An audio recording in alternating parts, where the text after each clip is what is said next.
Oh, fellas, welcome back to the biggest cock-up video I'm probably going to be putting out, because I filmed the dry hopping and the adding of the coconut and friggin' did this fucking review on the old bottle that has no label on apart from this one on the little neck, and then it came with this thing that went round it like that, and it said All-in-One Brewing from Sweden and Marble Beers from Manchester. I did the whole doo-doo-dee-dee. Put the camera card into the computer and it decided I didn't want them files. No, it just deleted them. Yeah, I've had to come back out and try to cobble together some sort of friggin' video for the next step in the Coconut Shy IPA. My goodness. So here we are. I've cracked... I laugh because I've already been through this. I know what's coming. That's why I'm laughing. I've heard it before. Alright, I've cracked open another beer, and it is the Marble Brewing Company from Manchester, or the Marble Brewery, and they've collaborated with a Swedish brewery that I know nothing about. I never even heard of them. The All-in-One Brewing Swedish brewery. That All-in-One Brewing is what it is the Swedish name for the brewery when it's translated to English, if that makes sense. But it's an 8.5% bottle conditioned IPA. And the 8.5% is probably something to do with why I deleted the files on the computer and why there's coconut all over the floor. But nevertheless, I've got it in my Spiegel glass. I'm enjoying these glasses, I must say.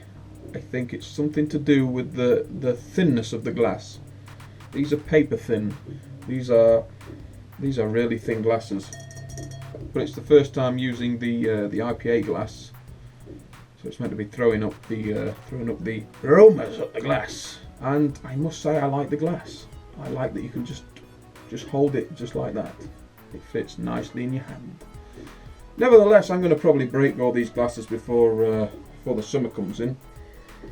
But the aromas are good. It's a real resiny grapefruit aroma. However, the problems I've got with this beer, before we take a look at the Coconut Shy IPA, the problems I have with this beer is it's good,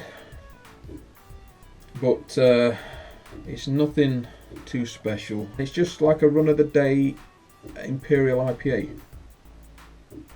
Yes, there's good hops to it. The alcohol on it is very, very present. I mean, there's no hiding the fact that it's an 8.5%. It's almost like they've not even tried to hide the fact that it's 8.5%. It reminds me of the drinkability of the Jaipur X, which Thornbridge do, or did, for the 10-year anniversary. And I wasn't a fan of the Jaipur X. I liked the Jaipur, wasn't a fan of the Jaipur X. It was just too much. Everyone else I spoke to about the Jaipur X loved it. They couldn't get enough of it. Back to the beer in hand. There is a lot of residual sweetness. The mouthfeel is good and plentiful. The bitterness is really good. There is a good amount of bitterness, but because it's so sort of residually sweet, and because the alcohol is hitting you from every aspect of this beer, from the aroma, first taste, aftertaste, the alcohol is present. The bitterness is sort of almost subdued by that. If I was to describe how the bitterness is acting, it's almost like a jockey on a horse that's galloping out of control. The jockey's still on there and he's holding him back just about, but at any minute it could all sort of unravel. So the bitterness is sort of doing its job of rounding it up and holding the alcohol back, and but it's only just borderline. It could just all go tits up at any minute. But that's what we're drinking.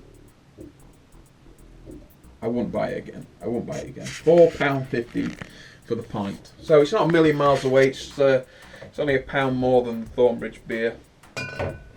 Some of the bottles of beers that Thornbridge do. Anyway, back to the Coconut Shy IPA, because this is the next step for the Coconut Shy IPA. I said I was going to do a grain to glass Almost didn't, because this video didn't get made. But this is the next step, the dry hopping step. We weighed it all out and did some tricks with tin foil. I made a tin foil cone and that went tits up, so I'm glad that got disappeared. But the dry hopping is of the mosaic. So mosaic went in 60 grams of mosaic, as well as 208 grams of toasted coconut. Now that toasted coconut, man, I've got it here still.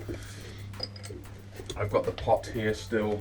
Oh my god.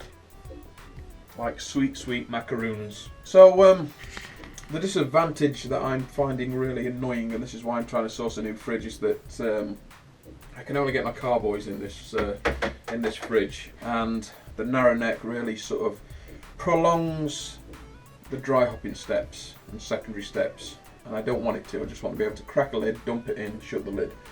Nevertheless, this is what we've got. So yeah, 208 grams of coconut went in, 60 grams of mosaic went in, and here's how she's looking. Here's how she's looking. So the US-05 did its usual trick. This is what I more than likely sort of anticipate now, is that it ferments well, had a nice croissant on there, up to about here, say, and then the last couple of days it just sort of has a real good blowout. Ooh, big summer blowout! And so yeah, you can see we've got the hops in here, and we've got the coconut in here, and that will drag the beer into it, and it will sink down. There is a big heap sort of settled at the top, but it's already started to sort of tip it down here and here and here and here. But there we go. That's the coconut IPA in its dry hopping and secondary toasted coconut stage.